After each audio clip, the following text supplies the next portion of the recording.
Shalom a todos e bem-vindos ao canal Ouça a Torá.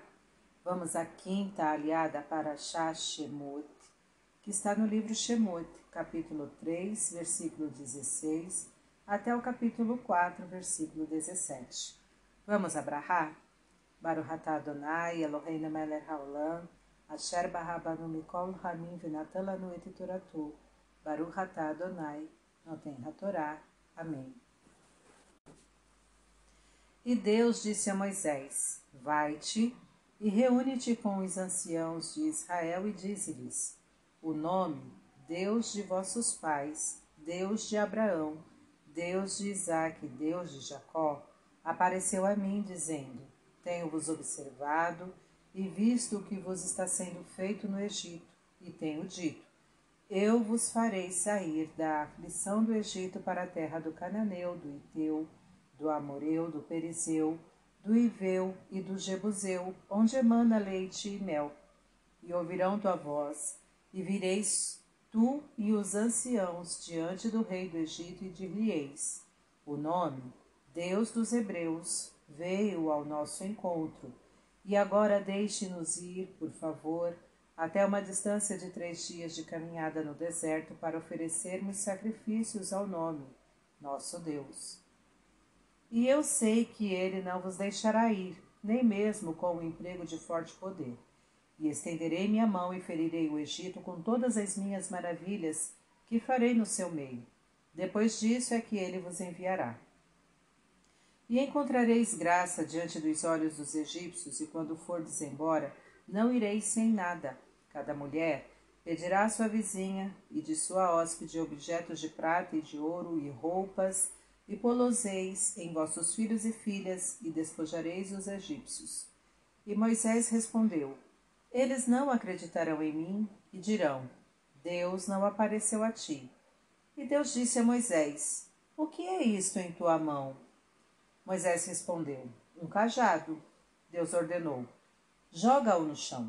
Moisés assim o fez, e o cajado se transformou em uma serpente, e Moisés fugiu dela. E Deus disse a Moisés: Estende tua mão e pega a cauda dela. Moisés assim o fez, e a serpente se converteu no cajado em sua mão. Deus disse: É para que te creiam que te apareceu o nome, Deus de seus pais, o Deus de Abraão, o Deus de Isaque, o Deus de Jacó. E Deus continuou: Leva, por favor, tua mão ao peito. Assim Moisés o fez, e quando a retirou, estava leprosa, branca como a neve. E Deus disse: Torna a levar tua mão ao peito. Moisés obedeceu, e ao retirá-la estava curada. Deus disse: Se não crerem no primeiro sinal, crerão no segundo.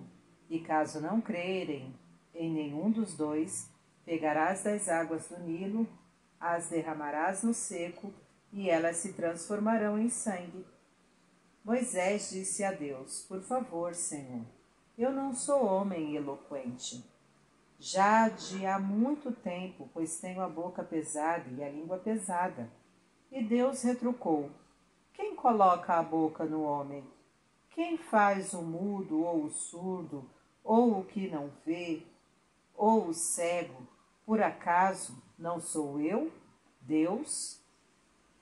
E agora vai-te, e estarei com tua boca e te ensinarei o que hás de falar.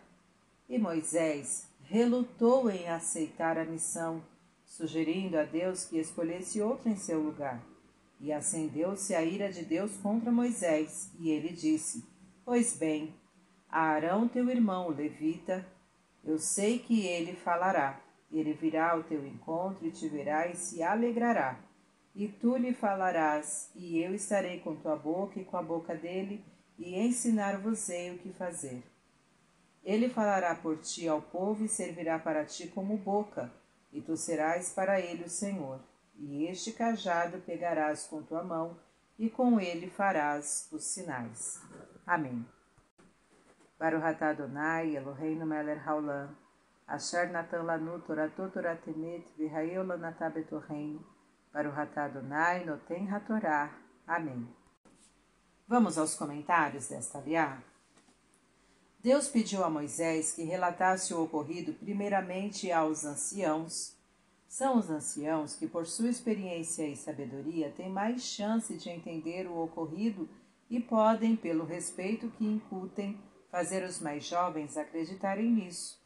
Os mais velhos, desde que sejam lúcidos, devem ser informados e consultados antes dos mais novos quando o assunto diz respeito a toda a comunidade.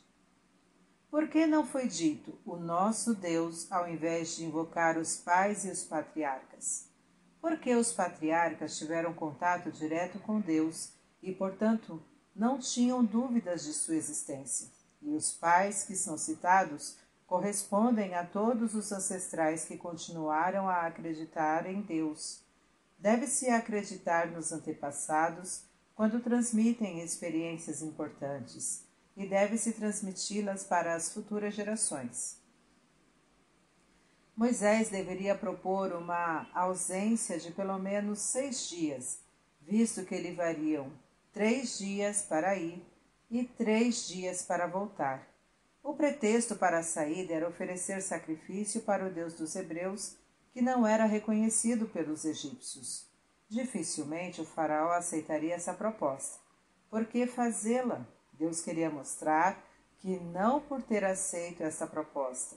O faraó aceitaria no futuro condições muito mais desvantajosas para ele, que seria a saída definitiva dos hebreus do Egito, e isso através de muito sofrimento para os egípcios. Não se deve desprezar o que Deus propõe, como, por exemplo, afastar-se dos pecados, pois esta atitude pode provocar maiores sofrimentos posteriormente. Deus alerta que o faraó só libertará os hebreus após ter sido ferido, junto com seu povo, pelos feitos maravilhosos dele. Com isto, Deus mostraria ao mundo a sua existência e o seu poder, castigaria os egípcios por tudo que eles fizeram aos hebreus e prepararia os hebreus para receberem os seus mandamentos, pois todos estariam ansiosos para atender aquele que os salvou. Todos os atos de Deus são perfeitos e atendem às múltiplas finalidades ao mesmo tempo. Apesar de sofrerem com todas as pragas que viriam, Deus garante que os egípcios darão de bom grado objetos valiosos aos hebreus. Isto mostra o quanto Deus pode interferir nas vontades dos indivíduos quando isto se faz necessário. Os objetos valiosos deveriam ser colocados nos filhos e filhas. Isto demonstra que os filhos merecem o que temos de melhor. Durante a escravidão, os egípcios retiraram dos hebreus todos os seus bens. Agora Deus os castiga, fazendo com que eles sejam despojados de tudo para darem o que tiverem aos hebreus. Deus retribui as ações das pessoas com a mesma moeda empregada por elas. A serpente é um animal astuto, conforme visto no episódio do fruto proibido no jardim do Éden. Um dos castigos que ela recebeu de Deus foi ter que se arrastar no seu ventre, o que, dentre outras coisas, significa que ela não conseguiria ter uma visão do alto, isto é, abrangente das coisas. Ao mostrar uma serpente ao faraó, Deus indicava estar bem ciente das astúcias que o faraó quis empregar contra os hebreus e também que o faraó não foi capaz de enxergar o alcance do mal que fez para si e para o seu povo ao tratar aos hebreus daquela maneira. Deus está ciente de tudo e deixa o homem ter livre arbítrio, mas alerta que este terá que responder pelo que fez. A lepra é uma doença que, primeiro, chama atenção, sendo difícil de esconder. Segundo, é transmissível. Terceiro, torna o seu possuidor insensível. E quarto, é de difícil cura. E quinto, pode deixar sequelas. A lepra na mão simboliza feitos que têm as características citadas acima. O faraó, ao escravizar os hebreus, primeiro, chamou a atenção do seu povo para o pretenso perigo que representava a superioridade numérica dos hebreus. Segundo, transmitiu ordens ao seu povo para que os meninos hebreus recém-nascidos fossem mortos. Terceiro, foi insensível ao sofrimento dos hebreus. Quarto, tornou difícil a cura destes atos, que seria a libertação do povo hebreu. E quinto, deixou sequelas, pois os egípcios seriam despojados de tudo e sofreriam com as pragas enviadas por Deus. Incitar alguém a fazer mal pode ser comparado a estar contaminado por lepra. O Nilo simbolizava a fartura para os egípcios. Dele extraíam a água potável, a pesca, as suas enchentes propiciavam a fertilização e irrigação do solo. O sangue simbolizava o sofrimento da escravidão, quando os escravos davam seu sangue para a construção das obras para os egípcios. Transformar as águas do Nilo em sangue simboliza transformar a fartura em sofrimento. As pragas que viriam destruiriam toda a economia egípcia, provocando o sofrimento de todo o povo. Quando se consegue riqueza às custas do sofrimento de alguém, esta riqueza será perdida, provocando sofrimento a quem a possuía. Moisés tinha dificuldade em falar em público por causa de um defeito físico na língua. Deus, no entanto, o escolheu a si mesmo para ser o seu porta-voz e transmitir seus mandamentos ao povo. Os oradores muito eloquentes têm facilidade em enganar o povo. Aquele que fala manso, mas com sinceridade, é mais confiável. Deus criou tudo com sabedoria. Quando ele pede para alguém fazer algo, é porque este alguém é capaz de fazê-lo. Ninguém pode alegar que não consegue cumprir seus mandamentos, pois eles foram dados pensando nas limitações humanas. Se a pessoa se encontra doente ou incapacitada, é porque ela está isenta, naquele momento, de cumpri-los. Moisés era muito modesto e achava que outros poderiam dar conta com mais eficiência da missão que Deus lhe propunha. Deus não gostou dessa atitude, pois mais importante que ser modesto é a pessoa ter consciência do que é capaz de fazer e saber que tem uma missão que não pode ser negligenciada.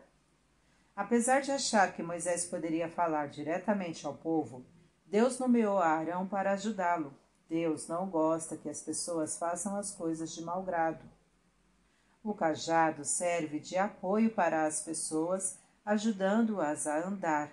Do mesmo modo, Deus mostrou que os milagres que seriam feitos com ele só se justificariam para ajudar seu povo a andar para a liberdade. Ao fazer com que os milagres desencadeiem com a movimentação do cajado por Moisés, Deus indica que o homem não deve ficar parado, estático, quando quer que Deus o ajude, mas sim fazer algo para desencadear o processo. Para refletir, consulte os mais velhos e transmita as experiências importantes deles para as futuras gerações. Não subestime as coisas que lhe acontecem. Deus faz as coisas com perfeição e cada ato dele pode atender a múltiplas finalidades ao mesmo tempo. Você tem o livre-arbítrio, mas deve estar ciente das consequências de seus atos. Se você quiser que Deus o ajude em algum assunto, não fique parado. Inicie a resolução, pois ele, se houver por bem, a completará. Cuidado ao seguir aqueles que são oradores eloquentes. Eles podem levar multidões a errarem. Investigue a vida deles e de onde vem o seu poder. Confie mais em quem é sincero, mesmo que sua fala seja mansa. Mais importante que a modéstia é você saber do que é capaz e utilizar todos os seus recursos para agir conforme a vontade de Deus. Deus não pede mais do que você é capaz de fazer e não deseja que você faça as coisas de mau grado. Para exercitar, rememore uma vez em que você foi enganado por alguém que falava bem. O que você aprendeu disso? Isso já aconteceu com você? Se quiser, fique à vontade para comentar. Tá gostando do conteúdo do canal? Então curta, comenta, compartilha. Se ainda não é inscrito, se inscreve, ativa o sininho e fica por dentro das novidades. Shalom a todos!